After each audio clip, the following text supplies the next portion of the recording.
সবার আগে প্রার্থী তালিকা দিয়ে ভোটের ময়দানে অবস্থান নিলেও চূড়ান্ত পর্যায়ে এসে জামায়াতের প্রার্থী তালিকায় আনা হচ্ছে বড় ধরনের পরিবর্তন। চলমান আন্দোলনের শরিক দল, নারী, অমুসলিম, জুলাই যোদ্ধা, ছাত্র প্রতিনিধি সহ বিভিন্ন শ্রেণী পেশার মানুষকে যুক্ত করতেই জামায়াত এই সিদ্ধান্ত নিয়েছে বলে নির্ভরযোগ্য সূত্র জানিয়েছে।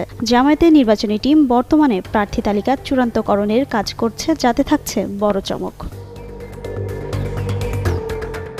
জুলাই অভ্যুত্থানের পর অমুসলিম সম্প্রদায়ের কাছে জামায়াতের ব্যাপক জনপ্রিয়তা অর্জন করেছে মন্দির পাহারা, পূজার নিরাপত্তা বিধান করা সহ নানা কার্যক্রমের মাধ্যমে। তাদের ধর্মীয় উপাসনালয় এবং জানমালের হেফাজতের জন্য জামায়াতকে তারা বিশ্বাসী মনে করে। এজন্য অমুসলিম সম্প্রদায় থেকে একাধিক প্রার্থী দিতে পারে দলটি। সেক্ষেত্রে একজন উপজাতি প্রার্থীও হতে পারেন বলে জানা গেছে। স্কিন শুষ্ক রুক্ষ হয়ে যাবে বলে কি বাইরে যাবে না? জাস্ট 1 2 3 4 করো, স্কিনটাকে রিভাইভ করো। জামায়াতে ইতিপূর্বে ঘোষিত প্রার্থী তালিকায় কোনো মহিলা ছিলেন না। জানা গেছে চূড়ান্ত তালিকায় বেশ কয়েকজন মহিলা প্রার্থী হিসেবে যুক্ত হতে পারেন। এইসব মহিলার অধিকাংশই উচ্চশিক্ষিত ও সুপরিচিত।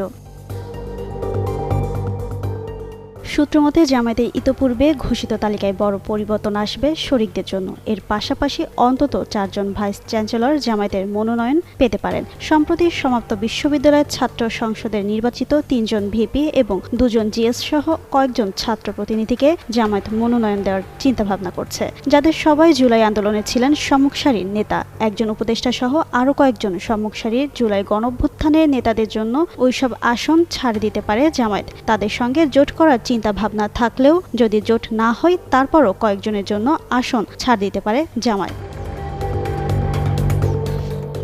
জামায়াতের কেন্দ্রীয় প্রচার ও মিডিয়া বিভাগের প্রধান অ্যাডভোকেট এহসানুল মাহবুব জোবায়ের যুগান্তরকে বলেন, 8 দলের শরিকরা কেউই এখন আসন সংখ্যার ভাগাভাগিতে নেই। তারা এখন বিজয়ী হতে চান এবং ইসলামকে বিজয়ী করতে চান। যাকে যেখান থেকে মনোনয়ন দিলে জিতবে তাকে চূড়ান্ত করবে 8 দল। ইসলামপন্থীদের বাক্স হবে একটি। শুধু 8 দল নয়, বিভিন্ন শ্রেণী পেশার প্রতিনিধিদের অংশগ্রহণ নিশ্চিত করতে চান তারা। জিনাত আরা ঋতু, যুগান্তর নিউজ।